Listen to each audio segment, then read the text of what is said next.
오늘 저는 읽으신 본문의 말씀을 가지고 하나님의 안목을 신뢰하라, 하나님의 안목을 신뢰하라, 이와 같은 제목으로 함께 은혜를 나누어 보고자 합니다. 오늘 본문은 이렇게 시작되고 있습니다. 내 사랑하는 형제들아, 너희가 알지니 사람마다 듣기는 속히 하고 말하기는 더디하며 성내기도 더디하라. 이 말씀은 두 가지로 나누어서 살펴볼 수 있는데, 먼저는 듣기는 속히 하라라는 말씀이고, 다음은 말하기는 더디하며 성내기도 더디하라라는 말씀입니다. 이는 내 생각이나 내 기준에 따라 내가 판단하고 내가 선택하고 내가 결정하는 것을 더디해야 한다라는 권면입니다. 오늘 이한이가 대표 기도를 했는데 그런 기도를 하더라고요. 주님의 선택을 따라갈 수 있게 해달라. 듣기는 속히 하고 말하기는 더디하며 성내기도 더디하라. 내 기준에 따라, 내 생각에 따라 내가 판단하고 내가 선택하고 내가 결정하는 것을 더디해야 한다라는 권면. 이와 같은 관점에서 모든 인류는 선악과 범죄로 말미암아 원죄를 가지고 태어납니다. 원죄. 선악을 알게 하는 선악과 나무의 열매를 먹음으로 말미암아 원죄를 가지고 태어난다. 이로 인해 모든 인류는 스스로가 판단하고 스스로가 선택하고 스스로가 결정을 내리는 일이 너무나도 자연스럽습니다. 원죄를 가지고 있기 때문에. 선악과로 말미암아 원죄를 가지고 태어나고 그것을 가지고 살아가기 때문에 누가 굳이 가르쳐 주지 않아도 스스로가 판단하고 스스로가 선택하고 스스로가 결정을 내리는 일이 너무나도 자연스럽습니다. 그래서 오늘 본문은 인위적인 노력을 가해서라도 스스로가 판단하거나 선택하거나 결정을 내리는 것을 뒤로 미루라, 이렇게 권면하고 있는 것입니다. 그리고 우리의 삶이 이러한 삶이 되기 위해서는 하나님의 말씀을 듣는 귀가 열려야 하고, 그 들은 말씀이 내 삶에, 내 심령 가운데, 내 생각 가운데 축적되어져 있어야 한다라는 것입니다. 그래야 이 하나님의 말씀이 내 생각 가운데, 내 심령 가운데 축적되어져 있어야 자동적으로 되어지는, 스스로가 선택하고 결정하고 판단하는 자동적으로 되어주는 이것을 뒤로 미룰 수 있다라는 것입니다. 왜냐하면 그렇지 않으면 내가 내 기준에 따라 내가 판단하고 내가 선택하고 내가 결정하며 살아갈 수밖에 없는 성경의 기준에서 죄악된 존재, 성경의 기준에서입니다. 세상에서는 내가 선택하고 내가 결정하고 내가 판단하는 것이 죄가 되지 않습니다. 그러나 성경의 기준에서 내가 판단하고 내가 선택하고 내가 결정하는 죄악된 삶을 살아가는 존재가 바로 우리라는 것입니다. 너무나도 자연스럽지 않습니다. 내가 선택하는 게 너무나도 자연스러운 죄악된 존재. 그렇다면 우리가 내 기준에 따라 내가 판단하고 내가 선택하고 내가 결정을 내리는 자신의 안목을 따라가지 말아야 할 이유가 무엇입니까? 그렇게 하면 안 되는 이유, 성경이 죄라고 단정하고 있는 그 이유가 무엇입니까? 우리에게는 두 종류의 판단력이 있습니다. 먼저는 스스로의 기준에 따라 판단하는, 스스로를 의지하여 선택하는 판단력입니다. 성경은 우리 모두에게 원죄가 있고 우리는 그로 말미암은 욕심을 가지고 살아간다고 말합니다. 욕심을 없는 인간은 없습니다. 모두 다가 자기 원죄로 말미암은 욕심을 가지고 살아갑니다. 그런데 그 욕심으로 말미암은 죄의 욕구는 사단의 유혹에 넘어가게 하는 빌미가 됩니다.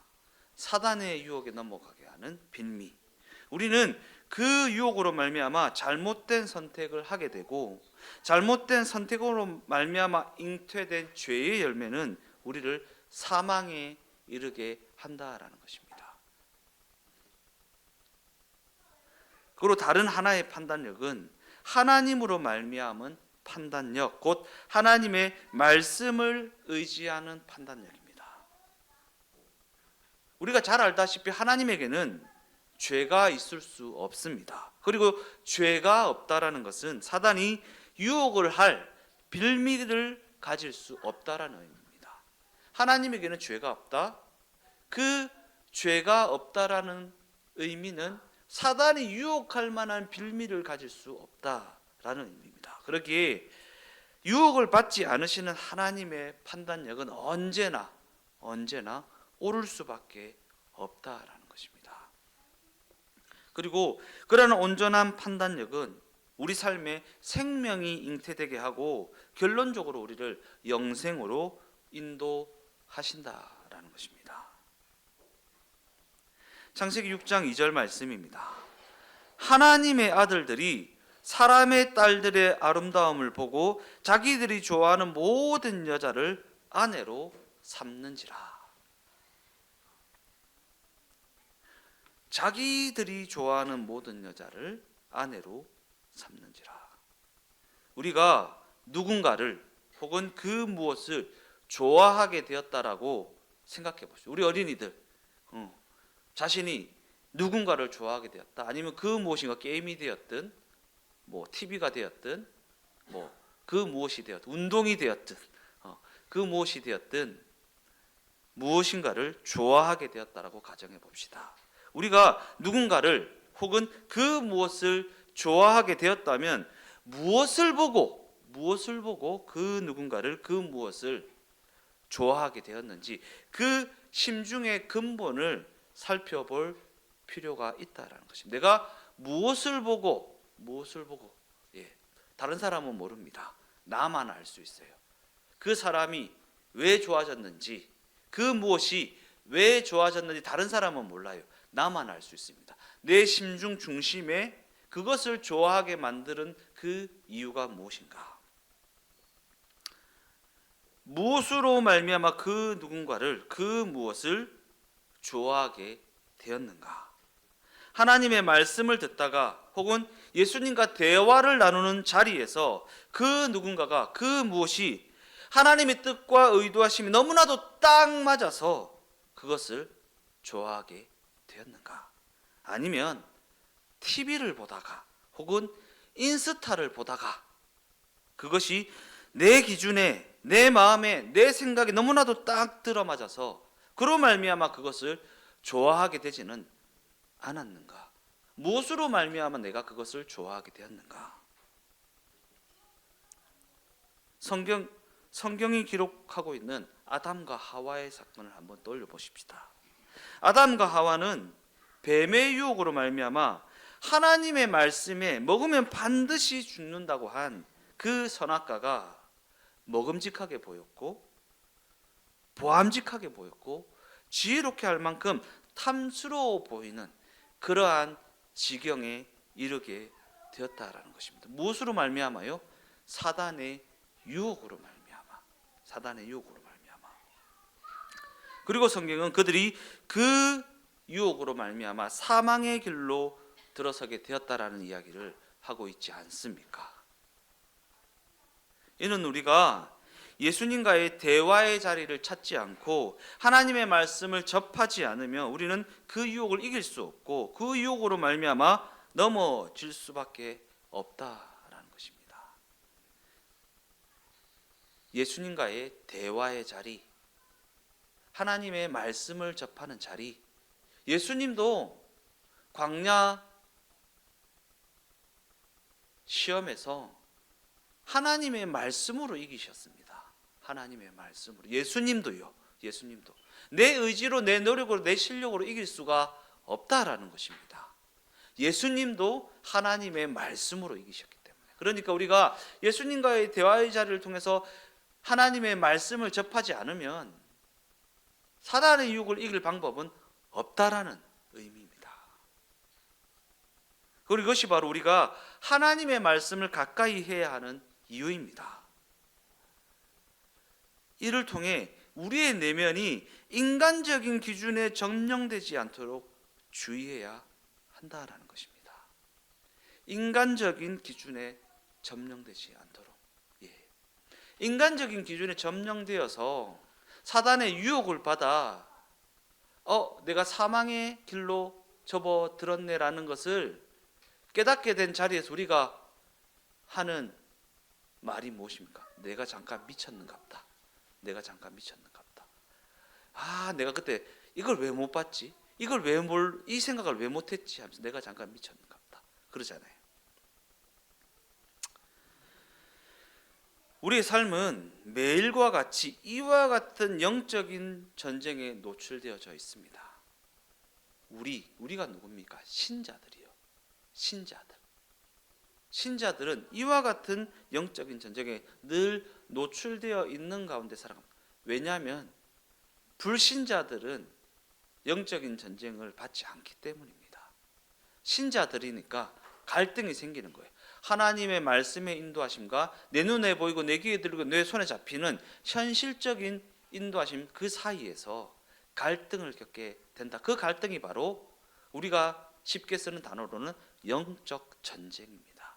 하나님의 말씀의 기준을 따라갈 것인가, 내 눈에 보이고 내 귀에 들리고 내 손에 잡히는 현실을 따라갈 것인가. 성경은 세상적인 기준으로 볼 때 손해를 보게 되더라도 하나님의 말씀의 인도하심을 따라가야 한다라고 너무나도 분명하게 이야기하고 있다는 사실을 잊지 마십시오. 그리고 우리가 경험적으로 알게 되는 사실은 당장은 손해보는 것 같지만 결국에는 손해가 아니라는 사실을 우리가 경험적으로 알 수 있지 않습니까? 당장은 현실적인 문제 때문에 따라가는 게 쉽지 않지만 그럼에도 불구하고 하나님이 은혜를 베풀어 주셔서 믿음으로 말미암아 그 하나님의 인도하심을 따라갔을 때 그 결국이 우리가 생각하는 결국과는 많이 달랐다라는 것을 경험적으로 알 수 있지 않습니까? 우리가 느끼지 못할 뿐이고 우리가 인정하지 않을 뿐이지 지금 이 순간에도 이러한 영적인 싸움은 우리의 현실 가운데 끊임없이 이어지고 있습니다. 이와 같은 관점을 가지고 본문 20절 말씀을 읽어보겠습니다. 사람이 성내는 것이 하나님의 의를 이루지 못함이라. 성경은 자신이 처해 있는 상황과 환경과 여건이 자신이 세운 기준에 맞지 않는다고 해서 성을 내고 원망하고 불평하고 또한 계속해서 그와 같은 기준을 고집하다가는 하나님의 의를 결코 이룰 수 없다라고 이야기하고 있는 것입니다.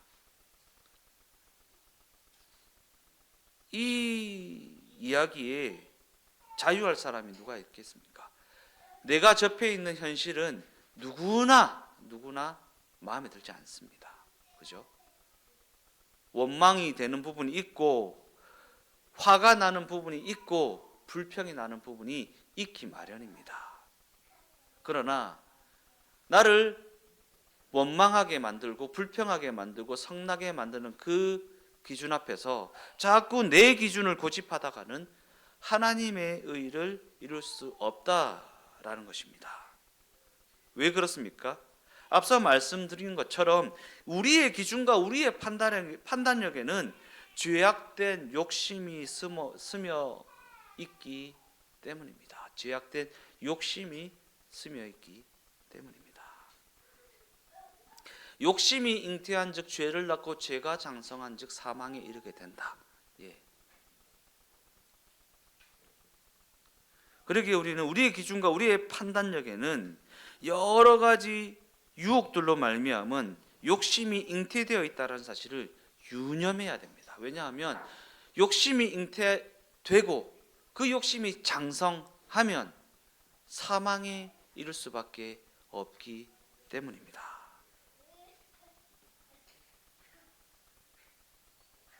그리고 이와 같은 관점에서 오늘 보면 야고보서는 욕심을 따르는 선택은 하나님의 의를 이룰 수 없다라고 단언하고 있는 것입니다. 여기서 말하는 하나님의 의는 하나님의 선하신 뜻과 의도하심을 의미합니다. 하나님의 선하신 뜻과 의도하심. 하나님이 그 선하신 뜻과 의도하심을 이루어 나가는 과정은 우리가 흡족할 만한 길이 아닐 때가 많이 있지 않습니까? 우리가 비명을 지르는 길을 통해 하나님의 선하신 뜻과 의도하심을 이루어 나갈 때가 많이 있지 않습니까? 아니, 많이가 아니고요. 거의 대부분, 아니, 다 그렇지 않습니까? 하나님의 선하신 뜻과 의도하심이라는 관점으로 볼 때 그 최고봉은 무엇입니까? 인류의 구원, 십자가 사건. 예. 인류의 구원, 십자가 사건. 인류를 구원하기 위한 그 십자가 사건은 그 누구도 원치 않는 길이었습니다. 십자가 대속의 길, 피 흘리고 살 지키는, 오늘 성찬을 대하는데 떡을 대하고 잔을 대하지 않습니까? 떡을 뭐라고 이야기합니까? 지키신 살, 지키신 살. 잔은 뭐라고 얘기합니까? 흘리신 피, 흘리신 피.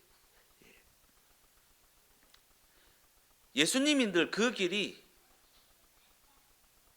흡족하여서 걸어가셨습니까? 아니요. 하실 수만 있다면 이 잔을 내게서 옮겨 주십시오. 옮겨 주십시오.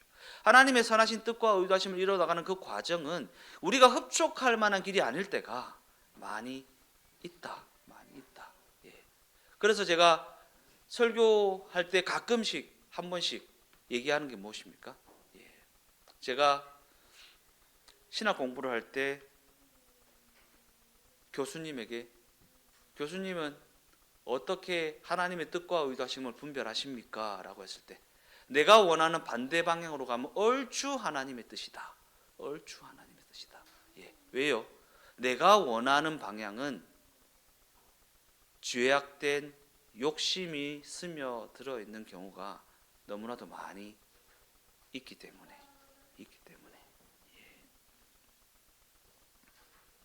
하나님께서는 당신의 뜻과 의도하심을 이루시기 위한 완벽한 계획을 가지고 계십니다. 완벽한 계획이요. 물론 지금은 그 계획하심이 눈에 보이지 않고 귀에 들리지 않고 손에 잡히지 않고, 그래서 그 계획하심만 믿고 따라가다가는 뭔가 잘못될 것만 같은 그러한 두려운 마음이 우리에게 있습니다. 여기에 대해 사단은 수단과 방법을 가리지 않고 우리의 두려움을 부추겨서 그 계획하심을 믿지 못하도록 우리 마음에 의심을 불어넣고 있습니다. 그러나 우리는 비록 눈에 보이지 않고 귀에 들리지 않고 손에 잡히지 않는다 할지라도 지금도 살아계셔서 당신의 일을 이루어 가시는 하나님이 우리를 향한 선하신 뜻과 의도하심 가운데 우리를 인도하고 계시다라는 사실을 알아야 합니다. 알아야 합니다. 왜냐하면 그 사실을 아는 것이 우리를 그 모든 유혹에서 이기게 하기 때문입니다. 야고보서 1장 17절 말씀을 읽어보겠습니다.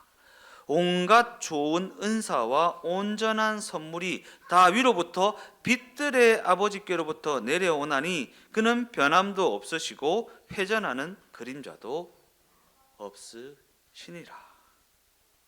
진정으로 좋은 것, 진정으로 온전한 선물은 결코 세상으로부터 오지 않습니다. 진정으로 좋은 것, 진정으로 온전한 선물은 세상으로부터 오지 않습니다. 지난주에 이야기 나누었던 것처럼 연못에서 나오지 않습니다. 연못에서. 우리는 하나님, 저를 높은 곳에 데려다 주신 주님께 영광 돌릴게요. 하나님, 이렇게만 해주시면 제가 주님을 위해 제 인생을 바칠게요. 하나님, 부자 되게 해주시면 제가 진짜 풍성하게 헌금할게요. 진정으로 좋은 것과 진정으로 온전한 선물은 연못, 세상으로부터 오지 않습니다. 더 나아가 진정으로 좋은 것과 진정으로 온전한 선물은 나의 판단력이나 나의 선택이나 나의 결정으로 말미암는 것도 아닙니다.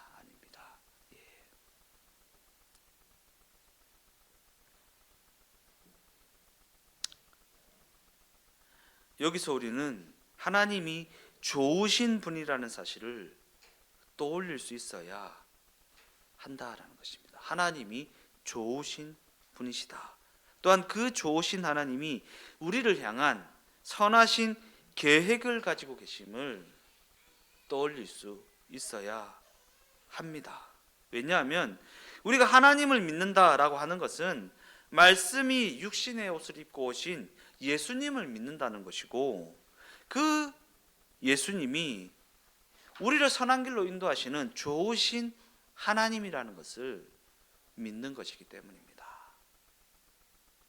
말씀이 육신의 옷을 입고 오신 예수님 말씀이요.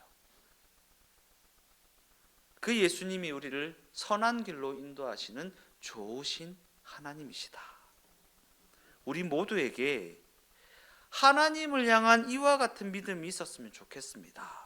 우리 모두가 오직 의인은 믿음으로 말미암아 살리라 라는 말씀처럼 그 믿음으로 말미암아 하나님의 선하신 인도하심을 따라가는 그러한 삶을 살아갔으면 좋겠습니다. 무엇을 따라가고 있습니까? 무엇을 따라가고 있습니까? 오직 의인은 믿음으로 말미암아 살리라. 눈에 보이고 귀에 들고 손에 잡히는 상황과 환경과 여건이라는 현실에 맞추어 살아가는 삶이 아니라 우리에게 좋은 것 주시기를 원하는 하나님, 그 하나님의 인도하심, 말씀, 그 말씀을 따라 살아가는 우리 모두가 되었으면 좋겠습니다. 결론적으로 과연 우리는 먼저 듣고 행하는 자입니까? 아니면 내 뜻과 내 판단력에 따라 먼저 행동하고 보는 자입니까? 혹시 내 뜻과 내 판단에 따라 행할 뿐이고 하나님의 말씀은 그 인생에서 무시되어지고 있지는 않습니까? 성경은 내 뜻과 내 판단대로 먼저 행하고 후에야 듣고 깨달아 회개하는 그와 같은 삶을 어리석고 방탕한 삶이라고 정의합니다. 더 나아가 내 뜻대로 행하기만 할 뿐 하나님의 말씀은 무시하며 살아가는 삶을 회개할 기회를 얻지 못하므로 사망을 향해 갈 수밖에 없는 비참한 인생이라고 그렇게 정의하고 있습니다. 반면에 성경은 무엇보다도 먼저 하나님의 말씀을 듣고 그 말씀을 믿는 믿음으로 말미암아 하나님의 안목을 믿고 신뢰하는 인생, 곧 그 말씀의 기준에 따라 행하는 삶을 하나님이 기뻐하시는 온전한 삶이라고 정의합니다.